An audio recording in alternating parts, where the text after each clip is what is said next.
Viewers అందరికీ నమస్తే. నేను మీ పిట్టల రవి.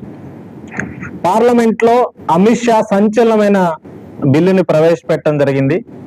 కేంద్ర హోంశాఖ మినిస్టర్ ప్రజా ప్రయోజనం, సంక్షేమం, సుపరిపాలన అనే పేరుతోటి మన దేశ ప్రధానమంత్రి అయిన కేంద్ర మంత్రులు, రాష్ట్ర ముఖ్యమంత్రి, రాష్ట్ర మంత్రులు, గవర్నర్తో సహా ఎవరైనా 5 సంవత్సరాలకు సంబంధించిన కంటే పైన శిక్ష పడే నేరం చేసి 30 రోజులు జైల్లో ఉంటే 31వ రోజున ఆటోమేటిక్ గా వాళ్ళ యొక్క పదవి పోయే రకంగా, అనర్హత వేటు పడే రకంగా ఒక 3 బిల్లుల్ని ఈరోజు అమిత్ షా గారు పార్లమెంట్ లో ప్రవేశపెట్టడం జరిగింది. దీని మీద ప్రతిపక్షాలు విమర్శలు చేసినాయి, దీన్ని వ్యతిరేకించినాయి, బిల్లుల్ని చించివేయడం జరిగింది. సో బీజేపీ ఎందుకు ఈ బిల్లుని ఇప్పుడే తీసుకొచ్చింది?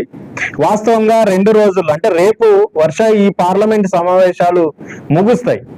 ఇంత హడావుడిగా పార్లమెంటు సమావేశాలు ముగిసే టైంలోనే ఈ బిల్లు తీసుకురావటం వెనుక ఉద్దేశం ఏంటి?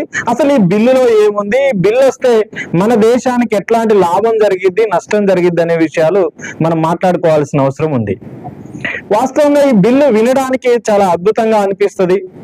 ఎవరైతే అవినీతి చేశారో లేదో నేరాలు చేశారో ఆ ప్రజాప్రతినిధులకు ఎన్నికైన వాళ్ళు, నేరాలు చేసిన వాళ్ళు ఈ దేశంలో శిక్షలు పడకుండా కోర్టుల నుంచి తప్పించుకొని తిరుగుతున్న వాళ్ళు ఉన్నారు, తర్వాత ఎన్నికవుతున్న వాళ్ళు ఉన్నారు. నేర చరిత్రలు పార్లమెంట్కి లేదా అసెంబ్లీలకి ఎన్నికవుతున్న వాళ్ళు అనేక మంది దేశంలో ఉన్నారు. సో ఈ పేరుతోటి వాస్తవంగా మాట్లాడాల్సి వస్తే నేర చరిత్ర అనేది చూస్తే మన స్వయంగా ఈ బిల్లు ప్రవేశపెట్టిన అమిత్ షా గారి మీద కూడా గుజరాత్ లో అనేక రకాల నేరాలకు సంబంధించిన అభియోగాలు వచ్చినాయి. వాటి మీద కోర్టులు కూడా చర్చించిన పరిస్థితి. సో ఎక్కువ నేర చరిత్ర ఉన్న ఎవరు అని చూసినప్పుడు దేశంలో బీజేపీ, ఆర్ఎస్ఎస్ సంబంధించిన లీడర్లకు ఉన్న నేర చరిత్ర ఇతర పార్టీలకు లేదు అనేది వాస్తవం. అయితే ఈ బిల్లుకు సంబంధించి ఇప్పుడే ఎందుకు బీజేపీ తెచ్చింది, దీని అనుకున్న నేపథ్యం ఏంటని చూసే ముందు అసలు ఈ బిల్లులో ఏముంది అనేది ఒకసారి చూద్దాం. ఈ బిల్లుకు సంబంధించిన దాంట్లో దీన్ని రాజ్యాంగ సవరణ చేసి మరి తీసుకొస్తున్నారు. రాజ్యాంగ సవరణ 130 బిల్లు పేరుతో తీసుకొస్తున్నారు. అయితే జమ్మూ కాశ్మీర్ కి సంబంధించిన గతంలో ఒక చట్టం ఉంది కాబట్టి దాన్ని కూడా ఈ పేరుతో సవరిస్తున్నారు. తర్వాత కేంద్ర పాలిత ప్రాంతాలకు సంబంధించిన అక్కడ పాలక వర్గాలు ఉంటే వాటికి కూడా ఈ బిల్లు వర్తించే రకంగా 3 బిల్స్ ని ఒకే ఉద్దేశంతో పార్లమెంట్ లో ప్రవేశపెట్టడం జరిగింది. అయితే బిల్లులో ఏముంది అని చూసినప్పుడు ఎవరైనా ప్రజాప్రతినిధి, అది పిఎం కావచ్చు, సీఎం కావచ్చు, రాష్ట్ర మంత్రులు, కేంద్ర మంత్రులు ఎవరైనా నేరం చేస్తే ఆ నేరానికి సంబంధించి 30 రోజులు జైల్లో ఉన్నా లేదా పోలీసు కస్టడీలో ఉన్నా 31వ రోజు ఆటోమేటిక్ గా వాళ్ళ పదవి పోద్దని చెప్తున్నారు.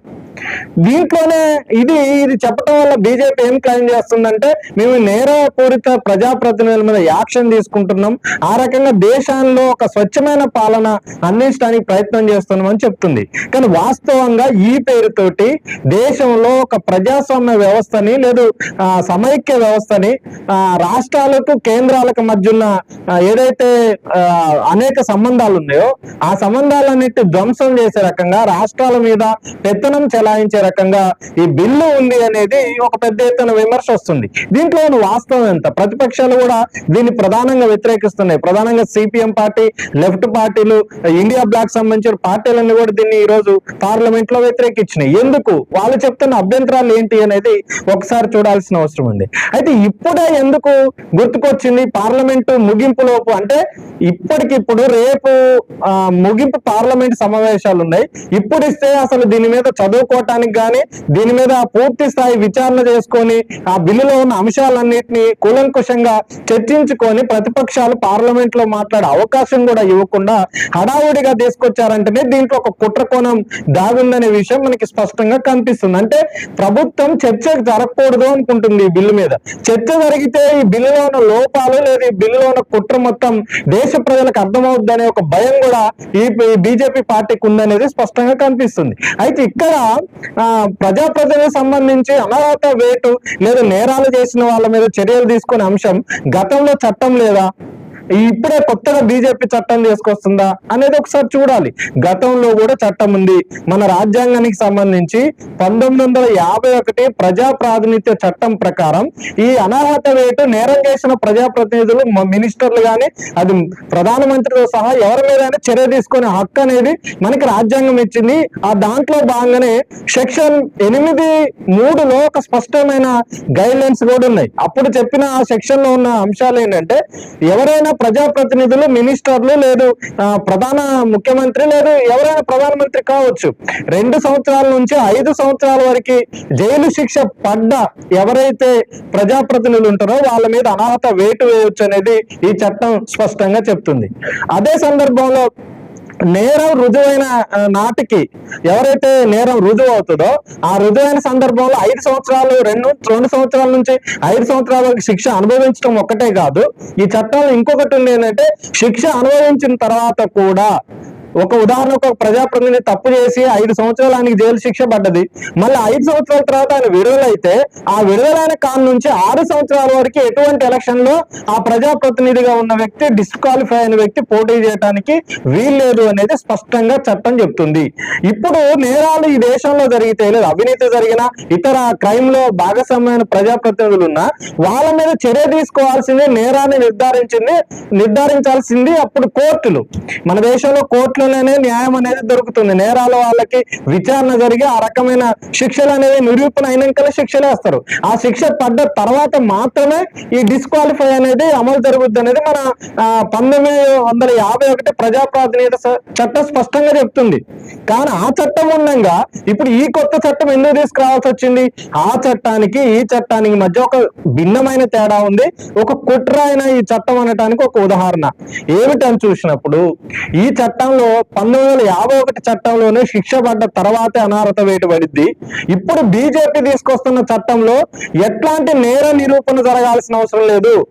ఏ వ్యక్తి అయినా ప్రజాప్రతినిధి నేరం చేసిందని ఆరోపణలు వచ్చిన తర్వాత ఆయన అరెస్ట్ చేసి పోలీసు కస్టడీలో 30 రోజులు ఉన్నా గానీ, లేదా ఆయన రిమాండ్ కూడా పంపుతారు. ఎఫ్ఐఆర్ అయిన తర్వాత రిమాండ్ పోతారు, జడ్జి 15 రోజులు రిమాండ్ ఇస్తారు, మళ్ళీ తర్వాత పొడిగిస్తుంది, 30 రోజులు రిమాండ్ అవుతుంది. అట్లా రిమాండ్ లో ఉన్న ఎవరైతే ఆరోపణలు ఎదుర్కొన్న వ్యక్తి ఉందో ఆయన 30 రోజులు జైల్లో ఉంటే 31వ రోజు ఆటోమేటిక్ గా సభ్యత్వం రద్దయింది. అంటే దీనివల్ల ఏం జరిగింది అంటే, ఆరోపణ వచ్చిన ప్రజాప్రతినిధి ఎవరైతే ఉంటాడో ఆయన్ని 31 రోజుల కింద జైల్లో ఉంచగలిగితే తర్వాత ఆయన పదవి నుంచి అనర్హత వేటు పేరుతో ఆటోమేటిక్ గా రద్దు చేయొచ్చు. అంటే అర్థం ఏంటి? నేరం చేసిందా లేదనేది ఎక్కడ విచారణ జరగాల్సిన అవసరం లేదు, ఎక్కడ కోర్టు తీర్పు ఇవ్వాల్సిన అవసరం లేదు. అక్కడ జరుగుతున్న కోర్టు తీర్పు దాకా కూడా ఆయన నేరం చేసిందా లేదని ఆగాల్సిన అవసరం లేదని బీజేపీ చెప్తుంది. పోనీ ఇతని మీద చర్య తీసుకునే అవకాశం ఎవరికుంది? స్పీకర్ కుందా? లేదు అక్కడున్న అంటే పార్లమెంట్ అయితే పార్లమెంట్ స్పీకర్, లేదు అసెంబ్లీ అయితే అసెంబ్లీ స్పీకర్ కుందా? వాళ్ళకి లేదు. బీజేపీ బిల్లులో ప్రతిపాదించిన దాని ప్రకారం రాష్ట్రపతికి అధికారం అప్పచెప్పారు.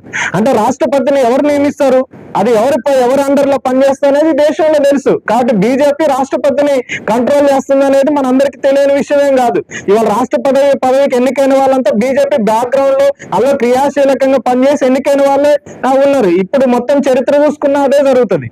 కాబట్టి ఎవరైతే ఈ బిల్లు అనుకున్న ప్రధాన నేపథ్యం ఏంటంటే, ఇప్పుడు ఓట్ చోరీ మీద చర్చ జరుగుతుంది. వివిధ రాష్ట్రాల్లో వాళ్ళు ఓట్ల దొంగతనం చేసి గెలిచారని అపవాదు బీజేపీ మీద ఉంది.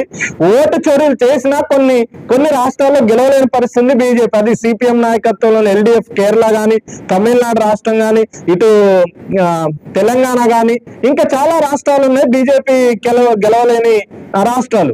కాబట్టి ప్రతిపక్షాలు ఎవరైతే ముఖ్యమంత్రులుగా, లేదు ప్రధాన రాజకీయ పార్టీలుగా ఉండి పదవుల్లో ఉన్న వాళ్ళు ఎవరైతే ఉన్నారో, లేదు రాజకీయ నాయకులుగా, మినిస్టర్లుగా, రాష్ట్ర ప్రభుత్వాల్లో భాగస్వామ్యం ఎవరైతే ఉన్నారో వాళ్ళందరినీ డిస్క్వాలిఫై చేయడం కోసం ఒక ఆయుధం తీసుకురావడానికి బీజేపీ ప్రయత్నం చేస్తుంది.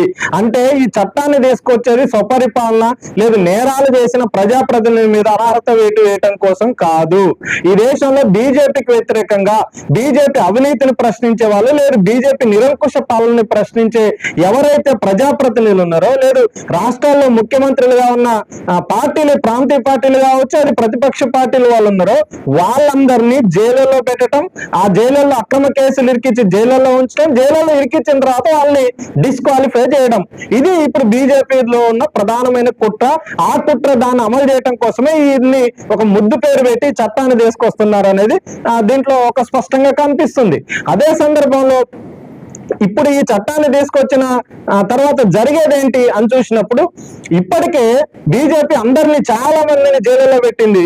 వాళ్ళని ఆ తర్వాత జార్ఖండ్ ముఖ్యమంత్రిని జైల్లో పెట్టిన పరిస్థితుంది.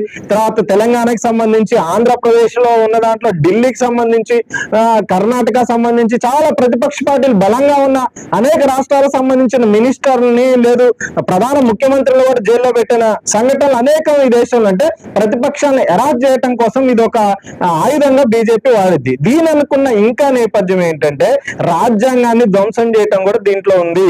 అంటే ఫెడరల్ వ్యవస్థ ఏదైతే ఉందో దాన్ని ధ్వంసం చేయటం అనేది కేంద్ర రాష్ట్ర ప్రభుత్వాల యొక్క సంబంధాల్లో కేంద్రాన్ని పవర్ఫుల్ చేసి రాష్ట్రాన్ని బలహీనం చేసే కుట్ర కూడా ఉంటుంది. దీని అంతా నేపథ్యం ఏంటంటే ఆర్ఎస్ఎస్ యొక్క ఎజెండాని దీంట్లో నెరవేర్చడం. ఆర్ఎస్ఎస్ ఏం చెప్తుందంటే ప్రజాస్వామ్య పరిపాలన ఆర్ఎస్ఎస్ కోరుకోదు, అధ్యక్ష తరహా పాలనే ఉంటది. అంటే ఏక వ్యక్తి అనేది ఎలక్షన్లు కాకుండా ఏక వ్యక్తి పరిపాలన అనేది దేశంలో ఉండాలి, అది అధ్యక్షుడి తరహా పాలన ఉండాలనేది ఆర్ఎస్ఎస్ యొక్క నేపథ్యం. కాబట్టి ఇప్పుడు రాష్ట్రపతికి వీళ్ళు తొలగించే అధికారం ఆయన చేతుల్లో పెట్టారంటేనే ఇప్పుడు అధ్యక్ష తరహా పాలన తీసుకురావటానికే ఈ యొక్క బిల్లు తీసుకొచ్చారనేది మనకి స్పష్టమవుతుంది. కాబట్టి బయటికి ఎన్ని మాటలు చెప్పినా ఎవరైతే నిజంగా నేర చరిత్రలు ఉన్నారో ఆ నేర చరిత్రలు పార్లమెంట్కి ఎన్నిక చూసుకోండి. ఆ పార్లమెంట్కి ఎన్నికైనా లేదు రాష్ట్రాల్లో పదవుల్లో ఉన్నా, లేదు మినిస్టర్లుగా కానీ ఇంకా ఏ పదవుల్లో ఉన్నా కానీ వాళ్ళ మీద త్వరగా కోర్టులకు సంబంధించి ఇన్వెస్టిగేషన్ చేసి పోలీసులు ఛార్జ్ షీట్ దాఖలు చేసి వాళ్ళకి వ్యతిరేకంగా ప్రభుత్వాలే వాదించి వాళ్ళని శిక్ష పడేలా చేయండి. శిక్ష పడితే ఆటోమేటిక్ గా 1951 ప్రజాప్రాతినిధ్య చట్టం ప్రకారం వాళ్ళ అనర్హత వేటు పడితే వాళ్ళు పదవి కోల్పోతారు. ఆ రకమైన చర్య తీసుకోకుండా కేవలం ఇది మన దేశం యొక్క ప్రజాస్వామ్య వ్యవస్థని కూని చేయటం కోసం మాత్రమే ఈ రకమైన చర్యలు. దానిలో భాగంగానే ఒక కుట్రపూరితమైన బిల్లు ఇది. ఒక ఫ్యాసిస్ట్ అంటే నయా ఫ్యాసిస్ట్ అనే అంటే నిరంకుశ ప్రభుత్వం ఏకవ్యక్తి పాలన తీసుకొచ్చే భాగంగానే ఈ బిల్లు ఉందనేది మనం చూడాల్సిన అవసరం ఉంది. ఇది దేశానికి హానికరం తప్ప బీజేపీ చెప్తున్నట్టు ఇది దేశానికి మంచి జరిగే అవకాశం లేదు. ప్రతిపక్షాలు ఏదైతే ఆందోళన వ్యక్తం చేస్తున్నాయో అవి సరైన ఆందోళన అనేది ఈ బిల్లులో ఉన్న అంశాలను చూస్తే మనకి స్పష్టంగా కనిపిస్తా ఉంది.